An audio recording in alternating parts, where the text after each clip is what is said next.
Então, muito boa tarde a todos os presentes, sejam muito bem-vindos. Dar aqui um agradecimento em público e em especial à doutora Solange Fernandes, que aceitou desde o início participar neste webinar que se intitula O Intermitente na Performance. Portanto, o meu muito obrigada. Solange já foi atleta, neste momento é nutricionista, já nos conhecemos da altura das competições de atletismo, cruzámos na Faculdade de Nutricionalidade Humana há pouco tempo, não foi assim há tantos anos quanto isso, e então neste momento a Solange está, portanto é nutricionista da equipa sénior de handball e vôlei do Sport Lisboa e Benfica. Portanto, Solange, muito obrigada mais uma vez e certamente que trarás aqui o teu conhecimento e a tua experiência, que será certamente enriquecedor. O Gabriel conheci-o há pouco tempo e desde já dar aqui uma ressalva que ao início era para ser, e eu passei a mensagem que seria o treinador Armando Evangelista, mas por motivos pessoais e profissionais não pôde estar presente. E, portanto, à última da hora, o Gabriel prontificou-se logo e disse logo que sim, que com todo o gosto estaria aqui.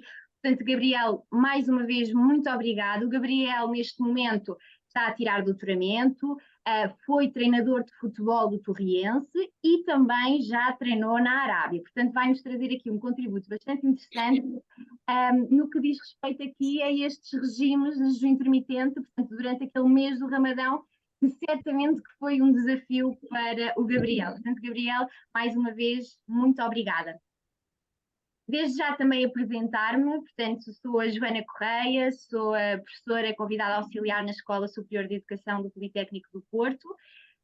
Formei-me, portanto, tirei a minha licenciatura em Ciências do Desporto na Universidade da Beira Interior, fiz o meu mestrado na Faculdade de Nutricionalidade Humana em Exercício e Saúde, a minha tese foi na área da reabilitação cardíaca, orientada pela professora doutora Helena Santa Clara, e depois, mais tarde, fiz o meu doutoramento, que terminei até há bem pouco tempo, em maio deste ano, e o meu doutoramento foi precisamente estudar os efeitos do jejum intermitente em parâmetros físicos e de composição corporal, e fui orientada pelo excelente professor que eu tenho muito apreço, o professor Dr. Gonçalo Viana de Mendonça, e co-orientada pelo professor Dr. Pedro Pesara Correia e pela professora doutora Cláudia Mendrico. Portanto, a Cláudia Mendrico é nutricionista, é docente também na Universidade de Évora e faz parte também do Ministério da Educação, e tanto o professor Gonçalo como o professor Pedro são professores na Faculdade de Nutricidade Humana, inseridos no laboratório de função neuromuscular.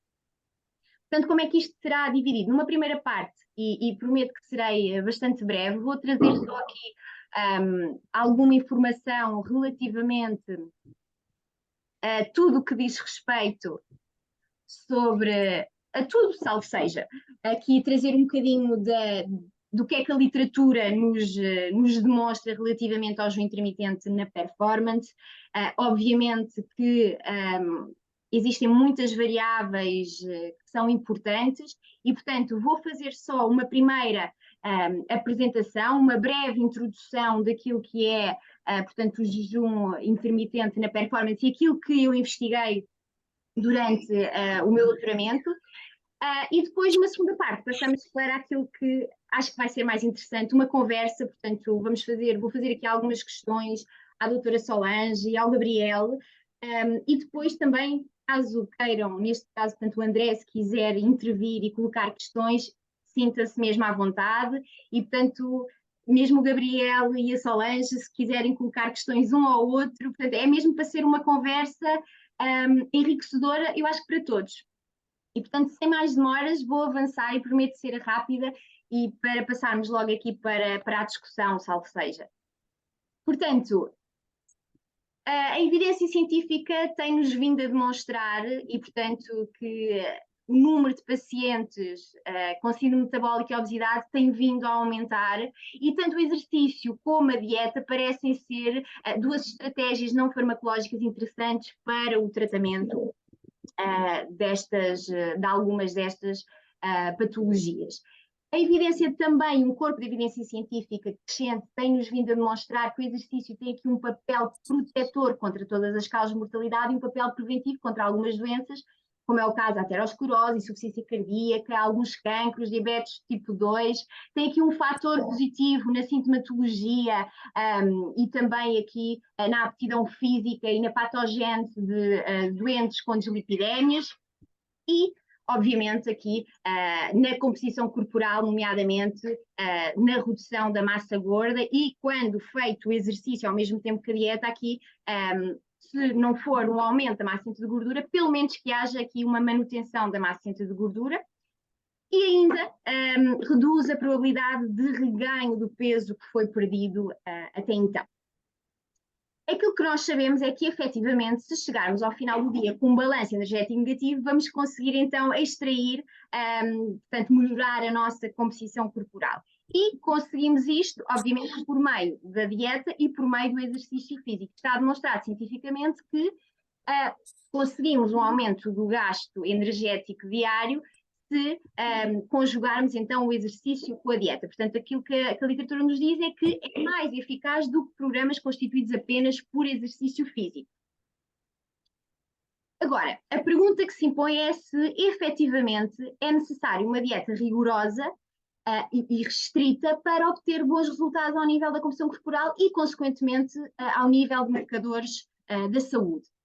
Aquilo que alguns autores nos dizem é que reduções de 30% a 40% no consumo energético total têm efetivamente demonstrado melhorias à sensibilidade da insulina, a níveis séricos do colesterol e ainda aqui a regulação do apetite e do controle da saciedade, já para não falar aqui destas questões relacionadas com a redução do peso corporal.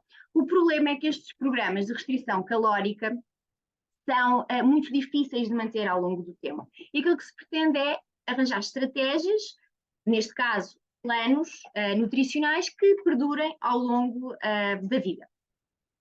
E então tem surgido nos últimos anos um aumento crescente pelo estudo, e isto tem interesse por parte dos mídias e de alguns investigadores, pelo estudo do jejum intermitente. E se formos ver as tendências de pesquisa no Google ali nos anos 2019, 2020, o tema principal, um dos assuntos mais pesquisados é mesmo o jejum intermitente. A verdade é que isto já existe há muito tempo e há muitos anos em alguns países e algumas religiões, como é o caso do jejum intermitente durante o Ramadão. O problema deste jejum intermitente, e passo a explicar, ao qual as pessoas jejuam a partir do momento em que o sol nasce até ao sol se pôr. O problema é que elas jejuam não só de sólidos, mas também de líquidos. E com a mudança do calendário, portanto, do calendário dos muçulmanos, digamos assim, destas religiões, não só dos muçulmanos, mas também de outras, pode calhar tanto no verão como no inverno. E, obviamente, se calhar nos meses de verão, treinar e, portanto, não poder ingerir sequer água torna-se bastante difícil, e sabemos perfeitamente que a desidratação tem aqui um fator bastante deletério no que diz respeito à performance. E por isso, outros regimes surgiram e têm algum interesse para serem estudados, porque não tem aqui o fator de desidratação implícito. Um deles é o Time Restricted Eating, que é a restrição portanto, a restrição calórica durante um determinado tempo. O protocolo mais usual é o protocolo das 16-8, ou seja, 16 horas de jejum, sendo que nestas 16 horas podem ingerir líquidos, água, chá, café, desde que não tenham aditivos, e depois 8 horas de janela alimentar que podem ou não ter restrição calórica. Temos também o jejum de dia alternado. Este é também considerado um jejum modificado. Porquê? Porque alternamos o dia em que fazemos jejum. Portanto, hoje faço jejum durante 24 horas, amanhã como à vontade, jejum como à vontade e assim sucessivamente. Quem não conseguir jejuar durante 24 horas, e por isso é que é um jejum modificado, pode nesses mesmos dias ingerir entre 500 a 600 quilocalorias, que a bom rigor é muito pouquinho. E depois temos também ainda, que aparece na literatura, a restrição energética intermitente como uma alternativa à restrição energética contínua. E o que é que se sabe efetivamente? É que um jejum de 12 a 36 horas traz aqui uma mudança metabólica, portanto, muda o uso preferencial de glicose, a glicogenólise, para a utilização de cetonas e ácidos gordos devido à depressão de glicogênio. Aumenta também a lipólise ao nível do tecido adiposo, aumenta aqui a utilização da gordura, porque é importante mobilizar a gordura, mas se ela não for utilizada, não é gasta, e aumenta, consequentemente, o gasto energético. E depois ainda esta ativação desta proteína, a AMPK, que explica muitos dos benefícios do jejum intermitente, como, por exemplo, a renovação celular, a melhoria da sensibilidade à insulina e mesmo a autofagia melhorada. A verdade é que estes regimes têm sido estudados maioritariamente sobre a composição corporal, ou seja, quais os efeitos do jejum na composição corporal. E, efetivamente, muita da literatura tem-nos vindo a demonstrar que há reduções ao nível da massa gorda, e estamos a falar de reduções de 3% a 15%, ou então reduções a nível do peso corporal, e os regimes de jejum intermitente que estudaram para perceber quais os efeitos deste regime na performance são maioritariamente durante o mês do Ramadão. E, portanto, torna-se difícil extrapolar para as nossas realidades, por exemplo. Ou então é com restrição, e já percebemos, e aquilo que a evidência nos diz é que a restrição calórica é difícil de manter ao longo do tempo. Então foi por isso que nos surgiu aqui este interesse de estudar os efeitos do jejum intermitente na composição corporal e ainda em parâmetros físicos. Fizemos um primeiro estudo, uma meta-análise para perceber, portanto a meta-análise é o gold standard da literatura que engloba tudo o que é artigos que foram publicados até àquela data sobre uma determinada temática. Daí percebermos o que é que existia no que diz respeito aos efeitos do jejum intermitente, Ramadão e não Ramadão, e quando falo aqui em não Ramadão, é os outros regimes, portanto, que não tem aqui o fator de desidratação implícito, para perceber quais os efeitos na performance. E na performance, efetivamente, só verificámos resultados significativos no consumo máximo de O2. E, ao que parece, o Ramadão tem um efeito negativo sobre essa variável e o TRE, portanto, o Time Restricted Eating, tem um efeito positivo. E decidimos também fazer uma meta-análise agora para perceber os efeitos do Ramadão, portanto, dos regimes Ramadão e não Ramadão, na composição corporal. E aquilo que nós verificamos é que, efetivamente, estes dois regimes têm resultados significativos e bastante promissores no que diz respeito aqui à composição corporal. De salientar que aqui na massa isenta de gordura verificámos até uma melhoria no grupo do não Ramadão. Então decidimos fazer análise de subgrupos para perceber porque é que ocorrem estas melhorias. E aquilo que podemos concluir deste estudo é que, efetivamente, as reduções são mais pronunciadas, as reduções de massa gorda são mais pronunciadas quando combinadas com exercício físico e os aumentos que tivemos, apesar de pequenos, foram significativos na massa isenta de gordura, são particularmente interessantes se houver aqui um controle do aporte calórico. Se tivéssemos que comparar aqui o Ramadão versus o não Ramadão, isto é, os outros regimes todos do intermitente, parecem ser mais eficazes aqui para a composição corporal comparativamente com o Ramadão. No entanto, ambos tiveram resultados satisfatórios para a composição corporal. Entrando agora aqui um bocadinho mais na performance, e é efetivamente aquilo que nos traz, mais aquilo que nos traz aqui hoje, nós fizemos um primeiro estudo para perceber os efeitos deste protocolo das 16-8 aqui no teste do Wingate, na capacidade anaeróbia. Foi um estudo que foi publicado aqui neste jornal e foi até a capa do mês de agosto no ano de 2021.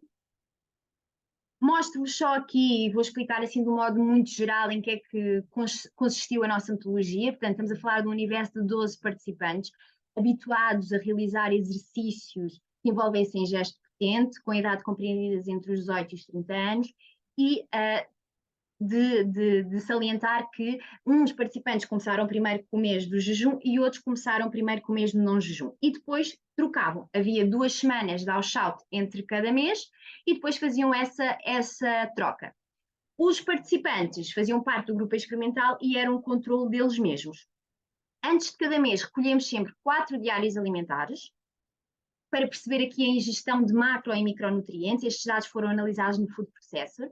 No início da primeira semana de cada mês fazíamos avaliação da composição corporal, testes na DEXA, portanto o gold standard para a avaliação da composição corporal, e o teste do Wingate, o teste para máximo de 30 segundos. No final da primeira semana de jejum, voltámos a fazer as mesmas avaliações, porque a literatura nos dizia que era ao final da primeira semana de jejum que ocorrem as adaptações fisiológicas, e depois, no final do mês, voltávamos a fazer para podermos perceber se houve ou não houve resultados. Durante o mês do jejum, faziam o protocolo das 16:08 e faziam os seus treinos habituais, e durante o mês do não jejum, faziam os seus treinos habituais e a sua alimentação normal. Então, o que é que nós verificamos? Portanto, aqui tenho algumas imagens, desde o software que nós utilizamos para a avaliação dos resultados, aqui a DEXA e ainda o teste do Wingate, e temos aqui um gráfico que é representativo daquilo que nos aparece no software quando analisamos o teste do Wingate. E o que é que nós verificamos? No final da primeira semana de jejum, não verificámos qualquer tipo de resultado significativo. Tanto nos estudos seguintes, não fizemos avaliação ao final da primeira semana de jejum. Mas, ao final de 4 semanas de jejum e de não jejum, verificámos uma melhoria aqui na massa isenta de gordura. No grupo do jejum, uma melhoria de 500 gramas, e no grupo do não jejum, uma melhoria de 700 gramas. E a nível da performance, o grupo que fez jejum melhorou aqui a potência média e ainda a carga total de trabalho. Estamos aqui a falar de uma melhoria de 1 segundo. 1 segundo parece pouco, mas se extrapolarmos isto para, por exemplo, 100 metros de velocidade na pista, 1 segundo pode fazer a diferença entre o campeão nacional e o vice-campeão nacional. A verdade, e eu quero deixar aqui bem claro, é que este estudo, como qualquer outro, tem limitações. E, obviamente, que aqui não está a representatividade de toda a população. E, portanto, temos que ser criteriosos na hora de aplicar, seja o que for, e na interpretação dos dados, porque o que funcionou para esta amostra pode não funcionar para outro tipo neste caso, atletas. E de salientar também que nós estamos aqui a falar de atletas de alta performance, de alto rendimento. Portanto, são atletas que praticam efetivamente exercício físico, mas não são atletas de alta competição. Portanto, isto tudo é importante ter em linha de conta na hora de adotar qualquer regime, seja ele de dietético ou de treino. O estudo que nós fizemos, este aqui, portanto, é um estudo que está submetido no Journal of the Academy of Nutrition and Dietetics. Já demos as respostas aos revisores, continuamos a aguardar e à partida ficará aqui aceito. Procuramos perceber os efeitos agora na capacidade aeróbia e, obviamente, na composição corporal e nos marcadores metabólicos. O estudo, portanto, o design, portanto, a metodologia foi muito semelhante. Temos a falar de 15 estudantes da Faculdade de Metricidade Humana e habituados a correr. No início de cada mês, 4 diários alimentares e, desta vez, como eu tinha dito anteriormente, não fizemos avaliações ao final da primeira semana porque não verificámos qualquer tipo de resultado significativo. Neste protocolo, o que é que nós avaliámos? Composição corporal através da DEXA, o perfil lipídico, a glicémia e ainda a prova, realizámos uma prova cardiorrespiratória com analisador de gases no início de cada mês e no final de cada mês para termos termo de comparação. No mês do jejum realizavam, portanto, o jejum e treinos prescritos por nós. E estes treinos tinham em conta os resultados da prova cardiorrespiratória. Estamos a falar da primeira quinzena do mês, 3 corridas de 10 km, portanto, numa intensidade entre o VT1 e o VT2, e na segunda quinzena do mês, para além destas corridas de 10 km, ainda tínhamos 3 séries de 1000 metros. E aqui já é uma intensidade acima do VT2 até a VVO2 máxima. O mesmo aconteceu no mês do não jejum. Os treinos também eram prescritos por nós, tendo em conta, e foram também assim, portanto, na primeira quinzena do mês, 3 corridas de 10 km, na segunda, para além das 3 corridas de 10 km, ainda as 3 séries de 1000. Isto para conseguirmos aqui um aumento, uma melhoria no consumo máximo de O2. E realizavam a sua alimentação normal. E o que é que nós verificamos? Portanto, tenho aqui algumas imagens de alguns participantes nossos, portanto, a realizar a prova cardiorrespiratória, com o cardiofrequencímetro, com o analisador de gases e ainda aqui na DEXA. E aquilo que nós verificamos ao nível da composição corporal foi um resultado significativo apenas no peso corporal. E verificámos que efetivamente houve aqui uma redução no grupo que fez jejum. Temos aqui um efeito de condição. A nível da performance, o que é que nós podemos observar? Ambos os grupos, tanto de jejum como não jejum, tiveram melhorias no consumo máximo de O2, No VV-O2 máximo, portanto aqui na velocidade. Temos aqui então representado um gráfico que nos demonstra, portanto visualmente é mais fácil para perceber os resultados no consumo máximo de O2 no grupo que fez jejum. Temos aqui a falar de uma melhoria de 2,1 ml kg minuto e no grupo do não jejum uma melhoria de 1,4 ml kg minuto. Portanto, temos aqui representada a linha tracejado cada atleta e a linha mais a negrito a média de cada atleta. E ainda melhorias ao nível da ventilação máxima e aqui dos VTs, em ambos os grupos novamente. Portanto, estamos aqui a falar de uma melhoria no caso do primeiro limiar de 2,8 ml kg minuto no grupo que fez jejum e no grupo do não jejum uma melhoria de 3,6 ml kg minuto. E, portanto, o que é que podemos concluir com este estudo? É que os resultados que nós obtivemos foram efetivamente significativos, mas foram em ambos os grupos, o que nos dá a entender que estes benefícios vêm por meio do treino e não propriamente da dieta. Já quase a terminar, fizemos também um estudo, desta vez para perceber os efeitos na força, e neste caso a força a elevada velocidade, porque os estudos que existiam até ao momento verificavam o efeito, portanto, na força a velocidades mais baixas, estamos aqui a falar do RM, ou então para perceber também qual é que era aqui o resultado na área de secção transversa do músculo. Portanto, até à data não existia nenhum estudo deste género, portanto decidimos também perceber quais são aqui então, quais eram os efeitos. Tivemos 18 participantes, eles tinham que cumprir com alguns critérios de elegibilidade e tinham experiência em realizar treinos de força. As avaliações, portanto, o design experimental foi idêntico ao estudo de cardio, as avaliações é que eram diferentes. Portanto, há a mesma composição corporal e marcadores de saúde metabólica, e de frisar aqui que eu não apresentei valores de saúde metabólica no outro estudo porque não obtivemos resultados significativos. Foi por esse motivo que eu não apresentei. E depois avaliação de testes de força, nomeadamente balísticos e isométricos, para o membro superior e para o membro inferior, como é o caso do contra-movement jump, squat jump, o mid-thigh pull, o supino isométrico e o supino lançado. Antes de cada mês realizávamos avaliações, portanto, do RM, tanto no lat pull down, no shoulder press, no bench press, no leg curl, leg extension, leg press, e fizemos também aqui uma avaliação até à falha do crunch, para podermos prescrever os treinos, porque durante cada mês teriam de cumprir com os treinos para que fosse tudo homogeneizado, para não haver enviesamento dos resultados, para percebermos se os resultados não tinham aqui interferência dos treinos poderem ser diferentes. Por isso, homogeneizamos todos os treinos. Estamos a falar de 3 sessões semanais, obviamente em dias não consecutivos, durante cada mês. O protocolo envolveu então 4 séries a 85% do RM, com 90 a 120 segundos de descanso. E o que é que nós observamos? Que efetivamente houve uma redução na massa gorda. Uma redução essa, portanto, que podemos verificar em ambos os grupos. Ao nível da performance, e trago aqui só um exemplo de um gráfico, porque aquilo que nós verificamos, e temos aqui, por exemplo, no início e no final do mês de jejum, para os membros inferiores, verificamos que, por exemplo, aqui no contra-movement jump, o pico de força e aqui a taxa de produção, portanto, houve aqui uma redução, houve uma diminuição destes valores no que diz respeito ao membro inferior. Já ao membro superior, verificamos precisamente o contrário. É que o mês do jejum não teve uma influência negativa no que diz respeito aqui, por exemplo, ao supino lançado.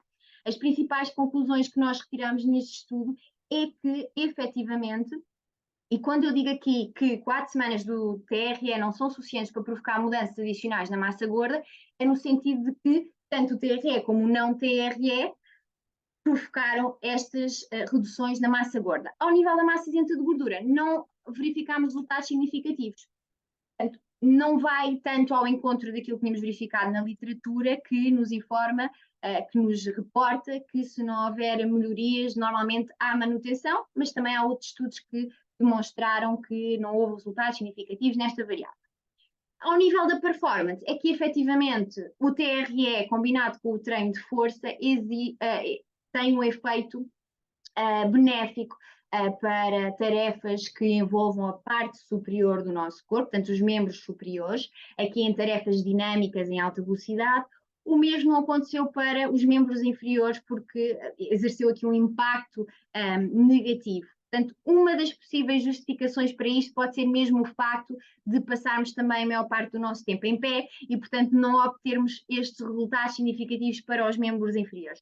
No entanto, mais estudos são necessários para perceber um bocadinho melhor esta temática, mas em jeito de conclusão daquilo que nós estudamos é que efetivamente o jejum parece interessante para melhorar a composição corporal, mas no que diz respeito aqui a estas variáveis de performance, não me parece que seja uma mais-valia. Alguns estudos têm demonstrado que tem aqui um efeito interessante na melhoria da biogênese mitocondrial, portanto, em atividades que envolvam aqui mais esta via aeróbia, poderá ser interessante. No entanto, os estudos feitos são com animais e, portanto, não devemos reportar para nós, para seres humanos.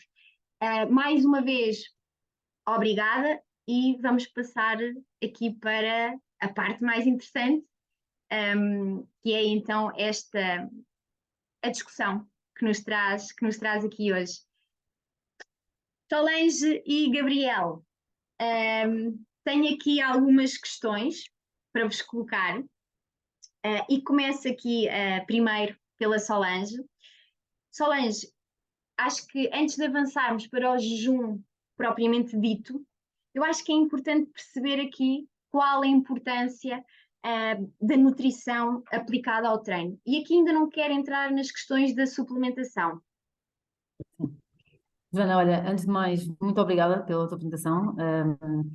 Foi muito bom ver que é um tema que está a ser estudado.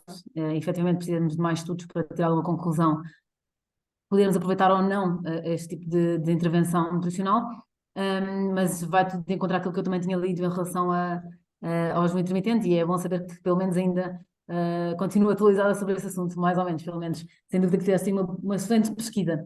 Relativamente à nutrição, eu sou duvidosa em relação a isto, né? Porque sem dúvida que a nutrição tem um impacto muito, muito grande e fundamental na performance esportiva, tanto como prevenção de lesões ou de doença do atleta, como também melhoria da performance, garantir que estamos efetivamente a criar as adaptações necessárias ao atleta para ter uma melhor performance, potenciarmos aquilo que ele faz tanto em campo como no ginásio, para garantir que efetivamente a sua performance é melhorada, como também na manutenção de uma boa performance durante o jogo, durante a competição, durante todos os momentos que efetivamente o atleta tem de estar numa boa performance e tentarmos prolongar essa boa performance durante mais tempo.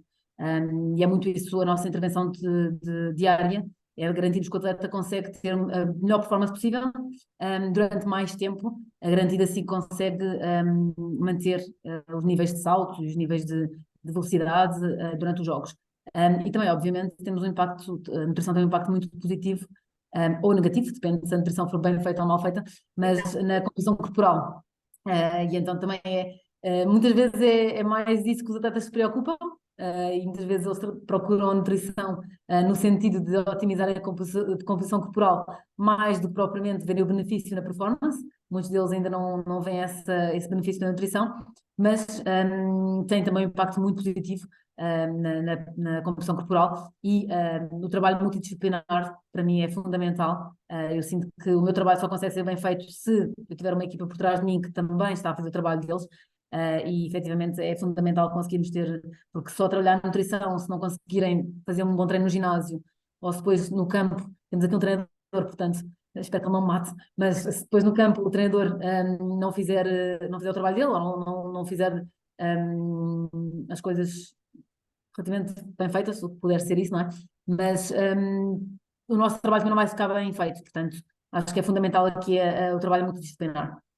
É fundamental e para além de ser importante aqui balancear entre aquilo que é a massa gorda e a massa isenta de gordura, que no fundo é isso que se pretende, não é? Este estado ótimo para potenciarmos e maximizarmos a performance, obviamente que um trabalho multidisciplinar é fundamental. Hoje temos aqui representados apenas o treinador e a nutricionista, mas obviamente que desde psicólogos a preparadores físicos, a médicos, a fisioterapeutas no caso de lesões, isto é tudo importante, como é óbvio, tudo em prol e em função do atleta, sem sombra de dúvidas.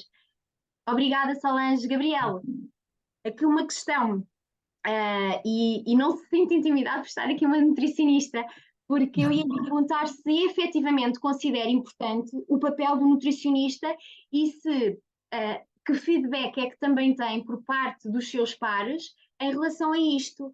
Ou seja, considera importante ou não e se já trabalhou diretamente com o nutricionista, porque, e eu passo a dar aqui um exemplo, às vezes é importante estas questões relacionadas e, por exemplo, uma ingestão intratreino seja de uma barrita, de um gel, e não só as capacidades físicas, mas também a nutrição e aquilo que ingerimos também se treina durante os treinos, porque pode haver aqui algum desconforto gastrointestinal e isto não pode acontecer na competição. E, portanto, são estas duas questões que eu tenho para o Gabriel, é se efetivamente considera importante e junto dos seus pais que feedback é que tem e se já teve em contacto direto para, enfim, informar o nutricionista se efetivamente aquele plano está a surtir efeito ou não, relativamente à recuperação, ou entre os treinos, enfim. Boa tarde, obrigado pela apresentação e obrigado por estarem a partilhar também. É uma forma de manter-me o mais atualizado possível. Também concordo que para o trabalho ser bem feito é importante que seja multidisciplinar e toda a gente ver o seu papel dentro do staff. E claro que a nutrição é importante. Exemplo concreto, nós no último clube onde tivemos uma preocupação muito grande em melhorar esse departamento, apesar de termos alguém com essas funções, não tinha, se calhar, ou não lhe reconheciam a importância para a performance, para prevenir lesões, e foi algo que nós, da parte da equipa técnica, fizemos logo questão de, desde o início, alavancar, falar com as pessoas que tomam decisões, com os diretores, diretor esportivo, neste caso, para que pudesse haver um orçamento para tal, para que pudesse haver uma preocupação, uma organização nesse sentido. Acho que é fundamental e faz a diferença entre o desempenho entre a consistência de um desempenho de excelência que pode levar a um título ou ficar aquém de objetivos. Isso faz toda a diferença. Exatamente. E os seus pares partilham também da mesma opinião? Ok. Acho que é muito, acho que é muito variável e é muito dependente do contexto. Acho que alguns treinadores, pelo que me vou percebendo, têm algum conhecimento e o facto de ter conhecimento nem sempre é bom. Ou seja, quero dizer com isto, às vezes o treinador quer controlar tudo e ele pensa que é o nutricionista, pensa que é o psicólogo, pensa que é o preparador físico, e isso também não é bom. Uma coisa é o treinador dar autonomia e alavancar num sistema que funciona como o treinador no topo. Há sistemas que não funcionam assim, mas em Portugal é muito comum. É importante dar autonomia ao nutricionista, sempre em ligação com aquilo que é feito no treino, como já foi dito pela Solange, tem que ser dessa forma, mas ele tem que dar autonomia e deixar de trabalhar. Acho que reconhecem a importância, mas não ao ponto de retirarem proveito com isso, muitos treinadores. Ou seja, reconhecem, mas, por exemplo, temos um calendário congestionado, com 2 jogos numa semana. Aí não, é preciso suplementos, mas é preciso porquê? É essas questões, é preciso porquê? Porque é que agora vamos, esta questão que falaste há pouco, de habituar um jogador, por exemplo, à toma do sumo de beterraba, por exemplo, é preciso habituar, mas quando é que são os melhores timings para fazer? Não é o treinador que deve decidir isso, deve ser o nutricionista, que ele tem esse conhecimento. E às vezes essa sincronia não é a desejável, mas acho que estamos a caminhar no sentido de ser cada vez melhor. Acho que sim. Eu tenho que concordar com o Gabriel. Eu acho que atualmente ainda a nutrição ainda é visto como uma área acessória do treino e da performance, mas cada vez tem mais importância e efetivamente viu-se o crescimento que teve, não é? Eu comecei a trabalhar com estas equipas há 7 anos atrás e de há 7 anos atrás para agora o aumento do nutricionista desportivo foi brutal. Portanto, efetivamente está a haver um aumento grande e a procura está a ser cada vez maior. Mas ainda acontece verem a área como uma acessória e não tão importante como aquilo que efetivamente é e que ajuda na performance. Mas sem dúvida que houve uma evolução muito grande. E é bom perceber que há treinadores que efetivamente veem isso e que dão autonomia ao nutricionista para trabalhar. Eu acho que nós somos uma ferramenta para o treinador, a nutrição é uma ferramenta, portanto são vocês que nos dizem características que querem em cada atleta, por exemplo, se queremos algum atleta mais rápido, mais ágil, e nós trabalhamos nesse sentido, mas sem dúvida que trabalhar com o treinador é espetacular e conseguimos juntos ir para o objetivo.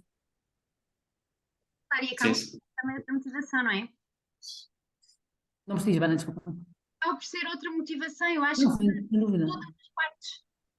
Sem dúvida. E é espetacular perceber em termos de conhecimento das outras áreas, nós todos juntos fazermos brainstorming e juntos chegarmos a algum consenso e trabalharmos em comum para o mesmo objetivo. Acho que isso é que faz sentido numa equipa multidisciplinar, sempre. Claro que sim. Uma, uma questão que gostaria de colocar também ao Gabriel, que é, Gabriel, já tiveste atletas que efetivamente demonstrassem preocupação com os seus índices, com os seus valores de composição corporal, ou que te abordassem no sentido de que variáveis mais é que eu posso trabalhar ou em conjunto com quem para maximizar a minha performance, ou mesmo se em alguns dos casos era mesmo preciso perder peso corporal, e quando eu falo, isto é, massa gorda, se calhar em casos de pré-época, não sei. Sim.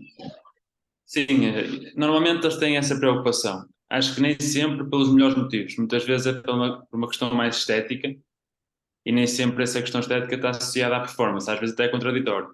Ou seja, o jogador preocupa-se em ter uma massa muscular, se calhar, que não está, que não rentabiliza, que não tem um efeito direto para a competição, está a fazer uma restrição quando não devia fazer, quando devia estar a alimentar-se melhor, pronto, em alturas onde os treinos estão a ser mais exigentes ou com maior frequência ou com maior duração, como por exemplo para a época, isso acontece.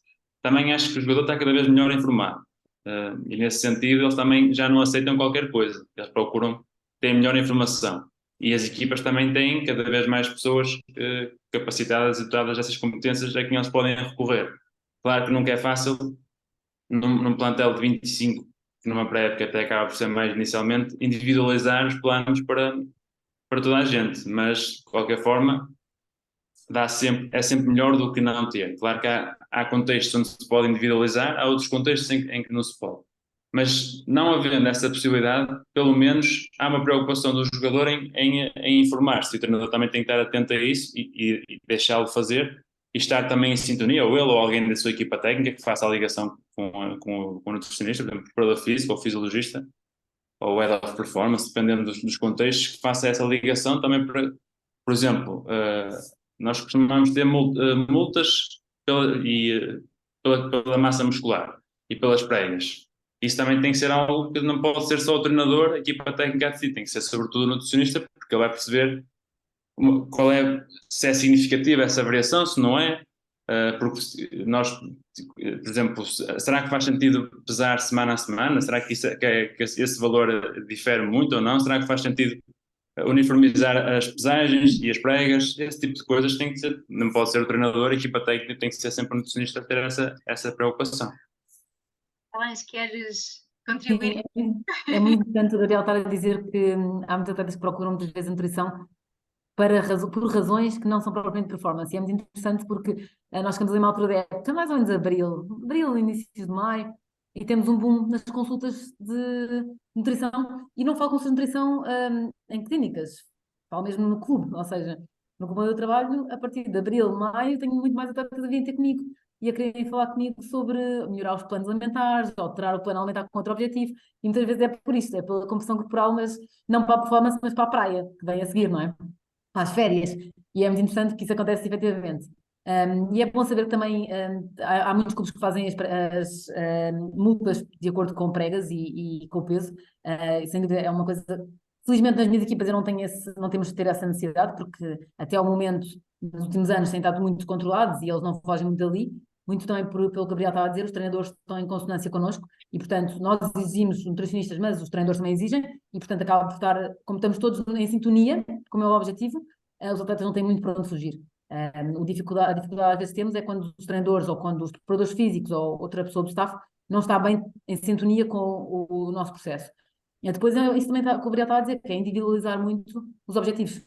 Nós não podemos definir o mesmo peso para todos, não podemos definir que aquele atleta vai perder aquela massa gorda à mesma velocidade que outro atleta, depende um bocadinho do objetivo de treino e da fase competitiva e de periodizar a época competitiva, que é aquilo que nos interessa. E dependendo da altura competitiva, otimizar a competição corporal ou esperar para outra fase que não tínhamos tanta competição para otimizar essa competição corporal. Por exemplo, muitas vezes nós utilizamos as lesões para otimizar as competições corporais dos atletas. Há algum atleta que durante a época não conseguimos ter potência o ganho de massa muscular, ou utilizamos a fase em que está lesionado, por exemplo, em que não tem tanto treino de campo e que podemos efetivamente ter tempo para o corpo dele se adaptar a um ganho de peso, porque essas variações de peso não são benéficas, principalmente também da época. Convém termos um controle do peso, como o Gabriel estava a dizer, para perceber se essas variações de peso são ou não prejudiciais para o atleta. E, portanto, esse tipo de objetivos muitas vezes fazemos durante a época, mas em fases em que podemos mexer um bocadinho mais com o atleta, sem condicionar ou sem meter em risco, ou aumentar o risco de lesão. Porque se houver grande variação, tanto para cima como para baixo, vai sempre haver um aumento do risco de lesão em competição, ou mesmo em treino. Portanto, temos de ter sempre atenção a essas variações. Mais uma vez, fazendo sempre consoante aquilo que o treinador também nos disser. E é muito importante esse papel do treinador nesse sentido. Em fase de treino ou de época? Joana, nós não estamos a ouvir muito bem nesta fase. Eu, pelo menos eu não. Eu não. É que eu estou aqui no gabinete da Escola de Comunicação e isto, a rede não é a melhor. Mas conseguem ouvir agora? Sim, sim. Senhor? Boa. Solange, estava-te a perguntar relativamente, a próxima questão que eu tinha para te colocar era precisamente essa relacionada com a composição corporal, se te procuravam para isso, mas já percebi que te procuram por razões mais estéticas, mas para melhorar a performance, já tiveste casos de pessoas que te procurassem, ou mesmo no sentido de será que deva suplementar, por exemplo, para ter uma melhor recuperação dos meus treinos ou para potenciar os meus treinos? Sim, sem dúvida. O que eu queria dizer não é que eles nos procurem mais para a composição corporal, não é nesse sentido.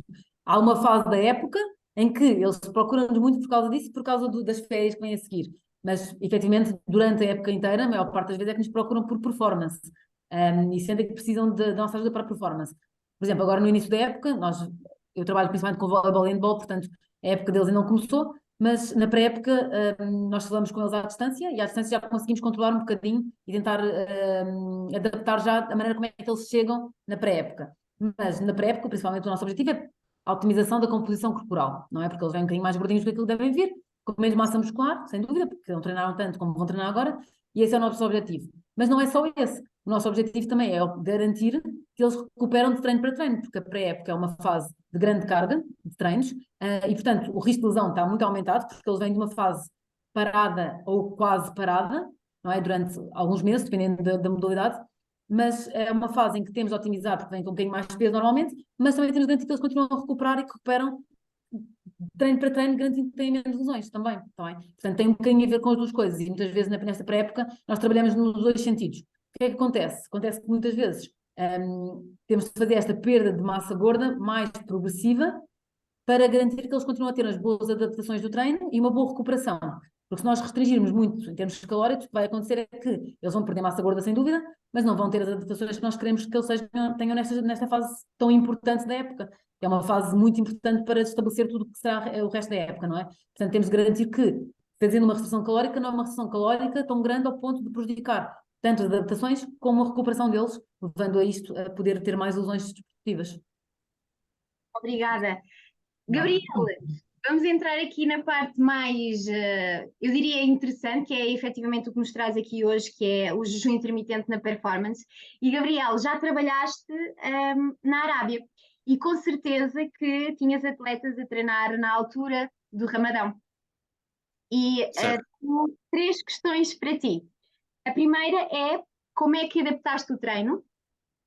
A segunda é se já tiveste mais atletas que te abordassem sobre o jejum intermitente, isto é, colegas de equipa que não fossem, não seguissem essa religião do Ramadão e que efetivamente te procurassem para perceber, ou a ti ou ao nutricionista, se seria uma mais-valia também eles realizarem, neste caso, o jejum intermitente, eventualmente, portanto, modificado. E a terceira é se sentiste a performance de crescer. Ok, em relação à primeira, nós tínhamos alguma preocupação, muita preocupação em respeitar os hábitos deles, a cultura deles e desde o início nós treinamos, por exemplo, aqui normalmente treina-se de manhã, ou de manhã e de tarde, mas normalmente é de manhã. Nós lá treinamos sempre ao final do dia, já quase à noite, por causa do calor. No Ramadão ainda é mais importante ter atenção, porque eles estão 29 a 30 dias de jejum constante, e isso provoca, nos primeiros dias, alguma alteração drástica até no comportamento deles. Depois, a partir daí, eles começam até um pouco a adaptar-se, mas temos de ter atenção não só no horário do treino, para que seja, ou seja, eles têm aquela janela para comer, que é só quando está entre o nascer ou melhor, sim, entre nascer e o pôr, só durante a noite. Tem essa janela e faz normalmente duas refeições, uma antes, imediatamente antes, e uma mal o sol se põe. Nós temos que ter a preocupação de ter o treino, por exemplo, logo perto da hora em que eles podem comer, ou seja, que já está de noite, assim eles conseguem repor imediatamente pronto, a energia deles, e também temos de ter preocupação na intensidade que damos no treino, no volume do treino. Na frequência nem se põe em causa, porque acho que não faz sentido treinar mais do que uma vez. Acho que uma vez já não é fácil treinar com qualidade.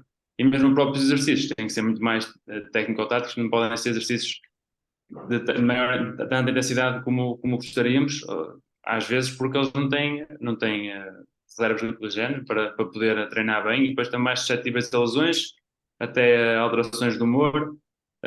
Mesmo não só a nutrição, mas também o sono acaba por estar alterado, porque eles também se jantam mais tarde, depois também dormem menos um pouco, altera o ciclo circadiano também deles. Há uma série de fatores que temos de ter em conta, mas sobretudo esses, a intensidade, o volume do treino, acho que são os mais importantes. Em relação à segunda questão, sem ser jogadores muçulmanos, nunca tive ninguém que nos procurasse para tentar fazer jejum intermitente. Não, ou seja, reduzir massa gorda e ganhar massa muscular. Aconteceu, mas através do jejum intermitente nunca tive nenhuma experiência nesse caso. Em relação à performance, nós sentimos que o desempenho no treino, não tanto, neste caso, o desempenho no treino acaba por ser inferior, mas acho que na performance, ou seja, a exibir em competição, acho que não se nota tanto, porque, por exemplo, quando eu estive na Arábia Saudita, são 7 jogadores estrangeiros e o resto, também os estrangeiros também podem ser muçulmanos, como é óbvio, mas normalmente não são. E depois os outros, normalmente são todos muçulmanos, todos árabes. E esses jogadores, ou seja, estamos em pé de igualdade com os adversários, porque normalmente no plantel todos eles também estão a ser sujeitos ao mesmo tipo de regime. Por isso a performance acaba, acho eu, não se alterar por esse motivo. Joana, deixa-me já agora aproveitar para fazer uma pergunta também ao Gabriel. Eu tinha alguma curiosidade para perceber se vocês alteram os horários de treino de propósito porque estão no Ramadão, ou seja, treinam mais ao final do dia porque estão no Ramadão, ou mesmo por causa da parte climatérica, por ser dar muito calor, e se essa hora do Ramadão é feita, o treino é à noite, já eles conseguem fazer uma refeição antes do treino, ou não, começam mesmo ao final do dia e ainda é de dia, e só terminam à noite. E outra questão, que era se os horários de jogos também variam nessa fase do ano. Se no Ramadão também mudam os jogos para mais tarde, se são sempre à noite, ou se pode acontecer serem durante o dia. Não, os horários de jogos também mudam. Normalmente já são à noite e até a horas, para nós, pouco habituais. Por exemplo, às 9, 10 horas da noite. Okay. E mesmo os horários de treino também retardávamos de forma a que eles acabassem já a anoitecer. Ou seja, começava de dia, mas depois acabava perto já da noite, de anoitecer, que era para poderem se alimentar logo de seguida. Ok. Não havia situações em que, por exemplo, estavam a treinar de dia e que terminassem à noite e que eles bebessem isotónico já na fase em que estava de noite? Sim, acontecia isso. Acontecia. Acontecia muitas vezes isso. Eles já quando estava a chegar à noite, eles já podemos comer Exato. alguma coisa e ver. Iam Sim. isotónicos e E eles tâmaras, que eles davam- adoram tâmaras. Exatamente, e eles davam um bocadinho na performance aí no final. Ok. Sim, sim, sim. E no resto do ano, os jogos são normalmente durante o dia, não são à noite. Não, também são ao final do Não. dia e à noite. Por Ok, causa do calor, neste caso. ok, pronto. Era de curiosidade minha. Obrigada.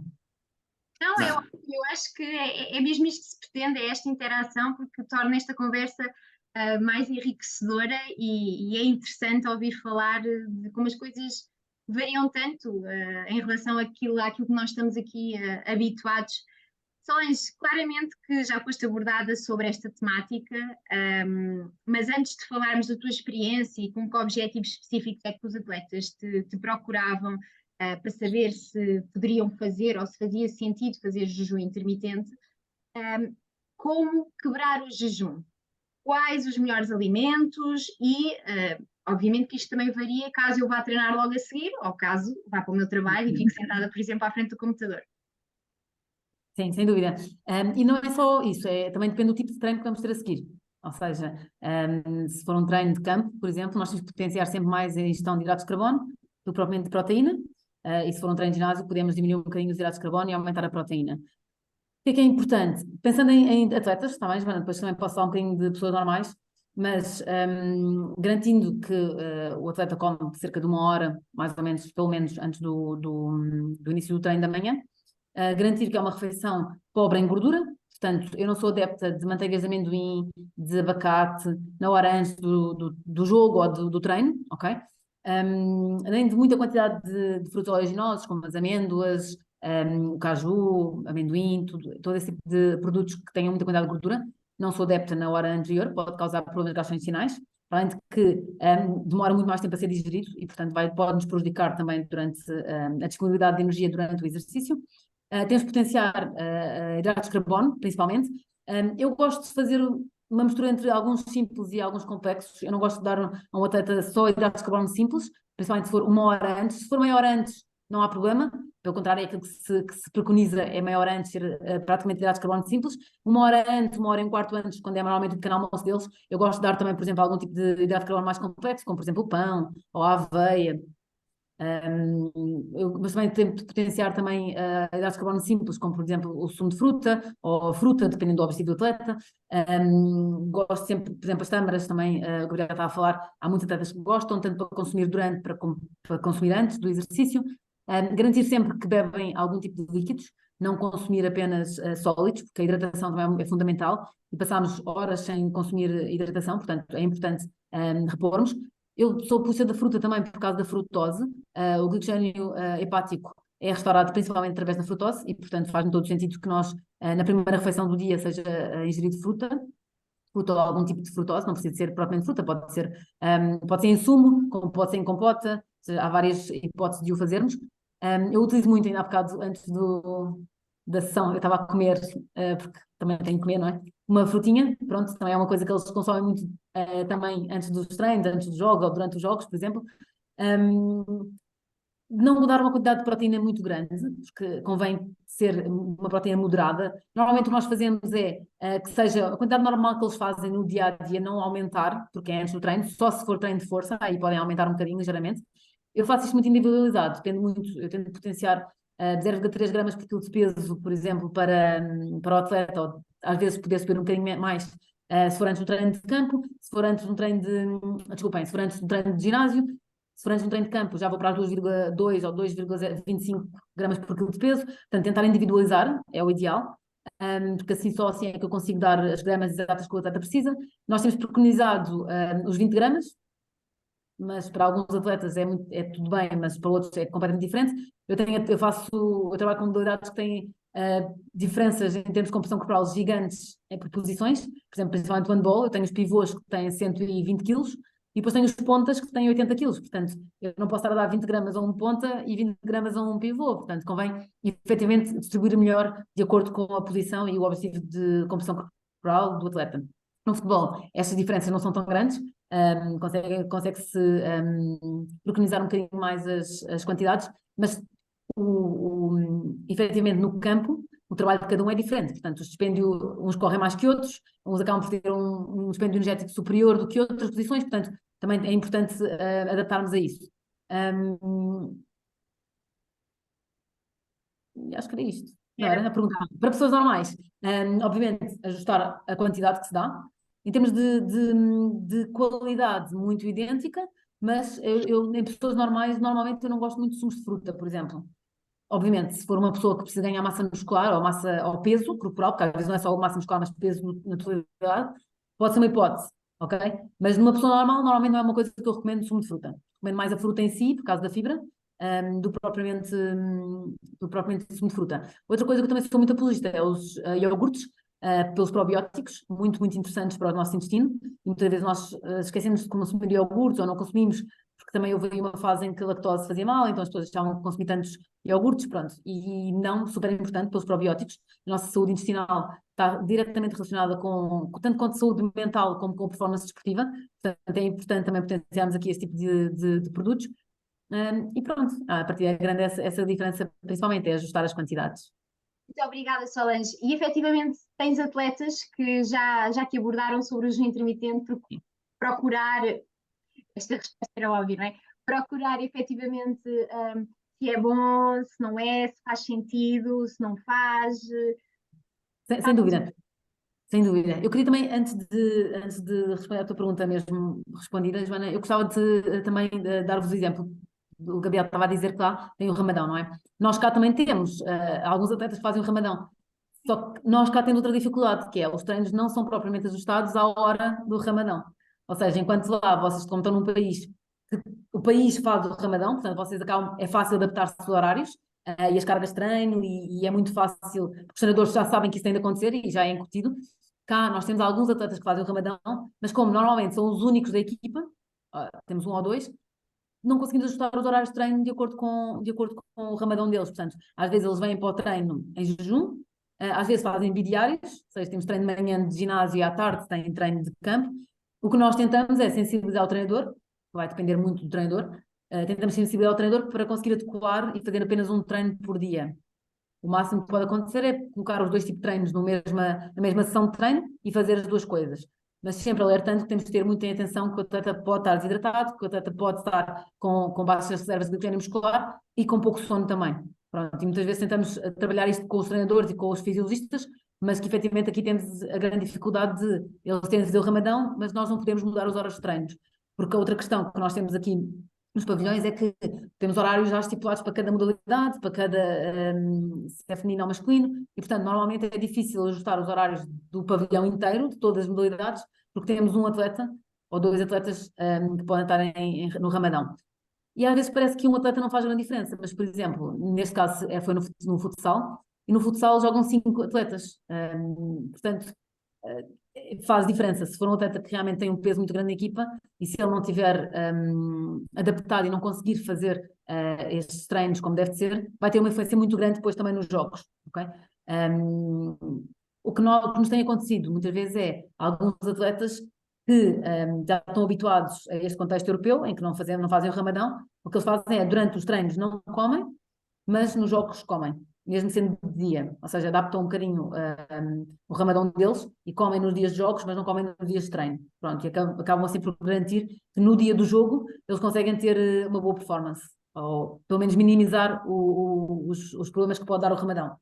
Relativamente ao jejum intermitente, sem dúvida, claro que teve atletas a perguntarem-me também, eu não sou adepta do jejum intermitente em atletas de alto rendimento, principalmente por isso, porque ok, não temos o problema da desidratação, sem dúvida, mas como não há evidência científica de que me vai aumentar a performance, mesmo não havendo evidência científica de que vai diretamente prejudicar, não há nenhuma evidência que nos diga que vai ajudar. Portanto, não faz sentido estarmos a aplicar e a arriscar a performance esportiva do atleta para fazer o jejum intermitente. Claro que se um atleta o quiser, o nosso trabalho é ensiná-lo a fazer da melhor maneira, porque por mais que eu queira, eu não mando neles, não é? Eu estou aqui para informá-los do que é melhor para eles ou não, mas eles depois em casa, eu não controlo o que eles fazem em casa e, portanto, eles podem estar a fazer a jejum intermitente mesmo, eu dito que não aconselho, não é? Portanto, se um atleta, mesmo assim, mesmo eu dizendo que não aconselho, ele mostrar interesse e quiser fazer, o que eu tenho de fazer é, com as estratégias que eu tenho, ajudá-lo ao máximo a que, se ele fizer, não tenha prejuízo na performance. Pronto, e é esse normalmente o meu papel. Mas muitas vezes eles não nos procuram com o sentido de melhoria de performance, eles procuram-nos com o sentido de composição corporal. E normalmente o que eu faço é dar as estratégias e fazer um planeamento estruturado de como conseguirmos melhorar a composição corporal deles à mesma, sem fazer um jejum intermitente que possa prejudicar diretamente o treino. Pronto. Mesmo que a perda de massa gorda seja mais rápida com o jejum intermitente, fazemos uma perda de massa gorda mais lenta, o que, dependendo da altura da época, até pode ser interessante não fazermos muito rápido esta perda de massa gorda. Depois, isto nas modalidades de alta intensidade intermitente de pavilhão.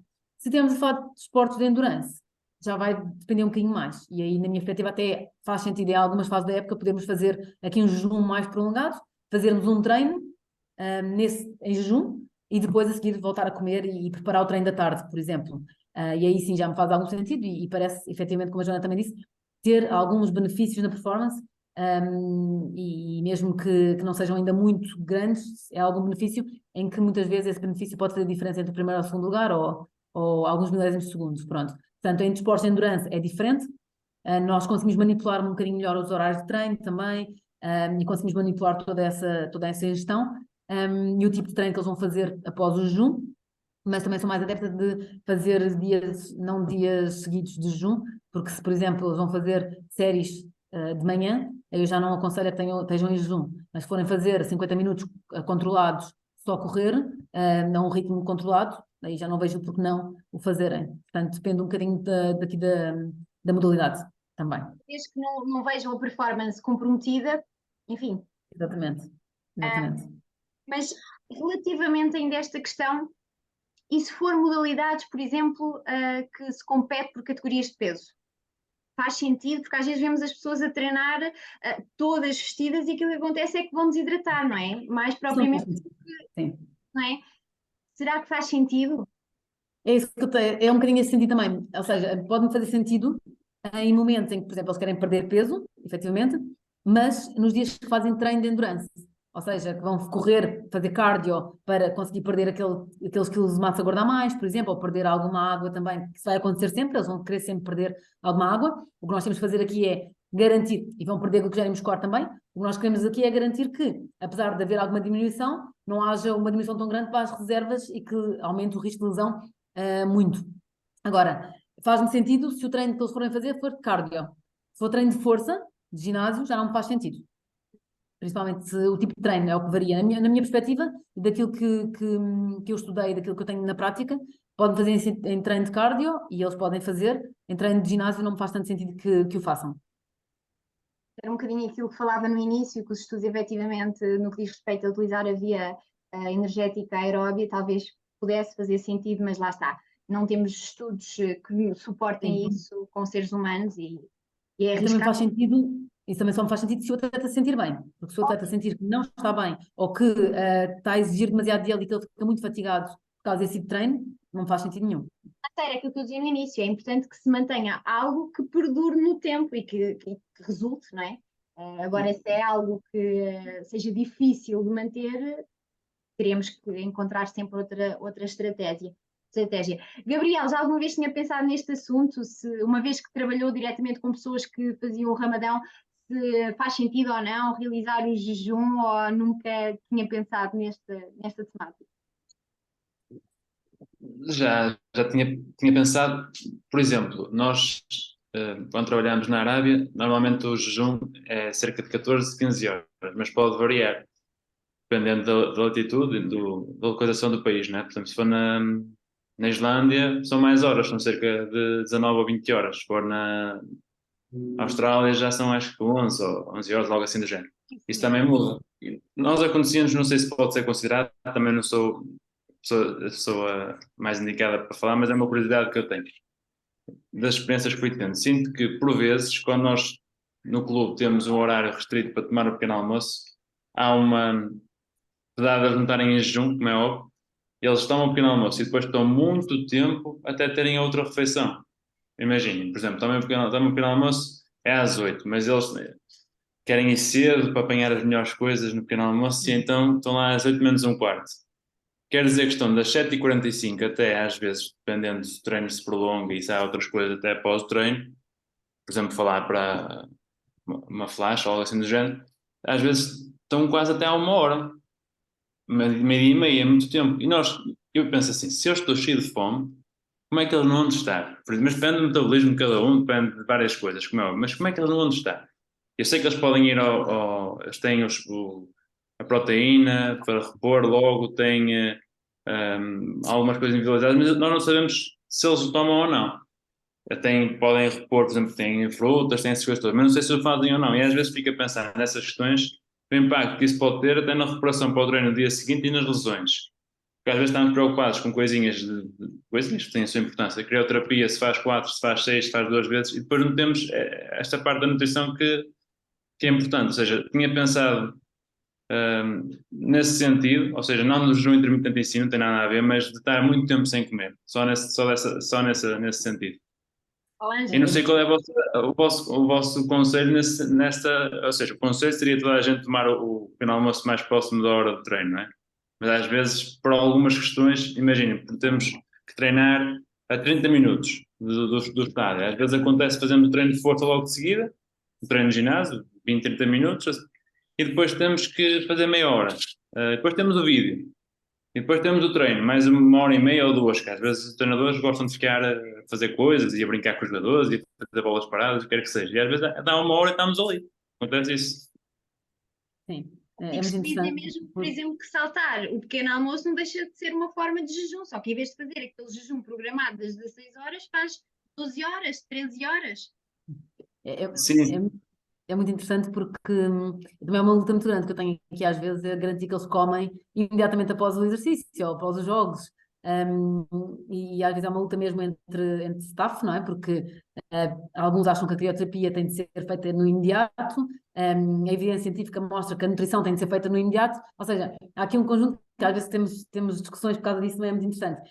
Mas efetivamente, na minha perspectiva, é tentar garantir que os atletas têm tempo disponibilizado próximo deles e fácil e acessível, comida. Portanto, ou no balneário, ou barras, pode ser proteicas, dependendo do exercício, mas hidratos de carbono, mesmo comida, não só isotónico, não só géis, não só gomas, mas mesmo coisas que eles possam comer. Por exemplo, sandes, não que seja sandes com compota, sandes com mel, ou sandes mistas, por exemplo, que é uma proteína em quantidade muito pequenina. Ou, por exemplo, as bananas, que são uma coisa que eles têm sempre com eles, mas tentarem sempre ter comida com eles e trincar, porque não é só beber, mas sem dúvida eles têm de ingerir alguma coisa, porque se comem às 8 da manhã ou às 9 e depois só voltam a comer à 1, eles têm de comer durante este tempo. Agora, também sei que a sensibilidade e a vontade de comer, muitas vezes deles diminui. Ou seja, o que é que eu sinto? E uma vez foi muito interessante porque eu fui dar fui dar uma aula a treinadores de voleibol. E eu estou nos jogos todos e normalmente estou na parte de trás do campo e, portanto, eu estou muito visível para as câmaras. Às vezes, aqui na Benfica TV, eles lembram-se sempre, quando os atletas estão a servir, de me mostrar. E eu estou constantemente a comer. Então, eu estava na aula e disseram-me, Solange é aquela menina que está sempre a comer atrás. E eu, pois, sim. Ou seja, o que acontece? Eu que estou a ver o jogo e que estou há muito tempo a ver o jogo, eu tenho fome. Eu estou sempre com fome e tenho de ir comendo constantemente. Eles, como estão a ter uma performance, estão a fazer exercício físico, acabam por esta fome ser indevida. Eles acabam por ter muito menos fome do que nós, efetivamente, que estamos a ver o treino ou a ver o jogo, temos.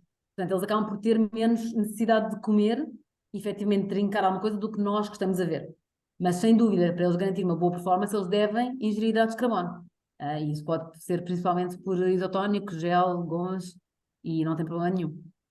Mas só para passar, Gabriel, que quem está por fora tem sempre mais fome do que quem está lá dentro. É pois, normal. me parecia que não era um problema só meu. Não, eu também sou igual, estou sempre a comer também. É normal. Fazendo jejum intermitente, é importante suplementar ou não tem que ser necessariamente? Eu pergunto isto porquê? Porque um atleta de alto rendimento tem, lá está, aquelas quantidades que devem ser ingeridas, que é mais do que nós, não é? O comum dos mortais.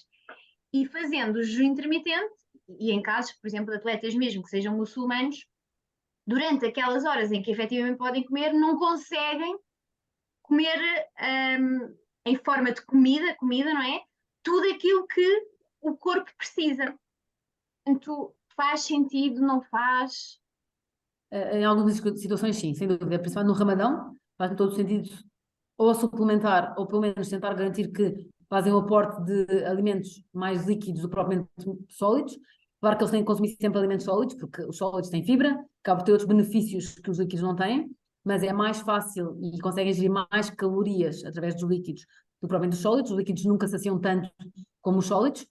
Se for um jejum de 12, 14 horas, um jejum que seja mais ou menos normal, em que eventualmente se passem o pequeno almoço só, dependendo do que eles consomem ao longo do resto do dia, pode não ser necessário suplementar. E só faz sentido suplementar se verificarmos que eles efetivamente não conseguem comer as necessidades energéticas e não só energéticas, mas também de macro e micronutrientes durante o tempo que estão a comer. Okay? Se não conseguirem, faz sentido suplementar. Se conseguirem ter esse aporte, não há necessidade de suplementar. Okay? Para mim, em pessoas normais, que não sejam atletas profissionais, mesmo que sejam atletas recreativos, não faz sentido estar a suplementar, porque as necessidades não são assim tão mais elevadas. No atletas profissionais pode fazer sentido suplementar, sem dúvida.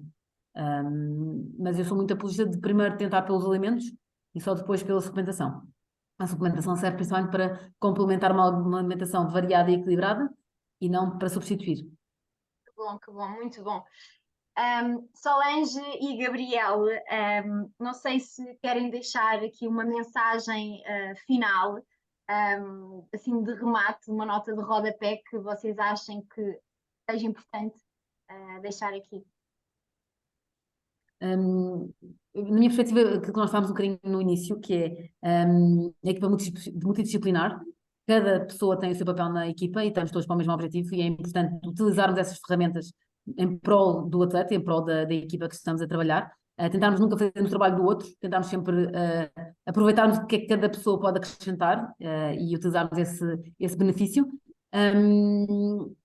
E principalmente basearmos em evidência científica, que é aquilo que nós tentamos procurar sempre mais. Nunca utilizar estratégias ou suplementação que tenha alguma evidência, mas que não seja forte ainda. Esperarmos para, efetivamente, essa evidência seja mais forte e consiga comprovar que tem benefícios na performance e na saúde dos atletas. E só depois aplicarmos qualquer tipo de estratégia, mas principalmente individualizar isso com cada atleta. Tentarmos individualizar. Bem, muito obrigada, Solange. Gabriel. Também vou nesse sentido. Acho que é muito importante, sobretudo, que não haja aqueles mitos e crenças que às vezes, depois também não é o caso aqui, que estamos a falar com o máximo de rigor e até pela literatura que foi mostrada e pela experiência prática que os envolvidos têm, mas às vezes aquilo também que fui sentindo é que para passar uma mensagem a um treinador mais desconfiado, é importante que haja algum rigor, ou melhor, é importante que haja muito rigor, e claro que não se sabe tudo e que a própria literatura não é isenta de falhas, mas quando se vem, eu por exemplo vejo, quando se vem aquelas coisas do leite, como já foi aqui falado, ou com as modas da dieta do paleolítico, vai aquilo para cima do treinador, o treinador também pode não ser, pode nem ter um curso superior, mas não é parvo, e depois começa a questionar, não é? E depois perde-se um bocadinho aquela importância de haver esta multidisciplinaridade e confiança entre todos.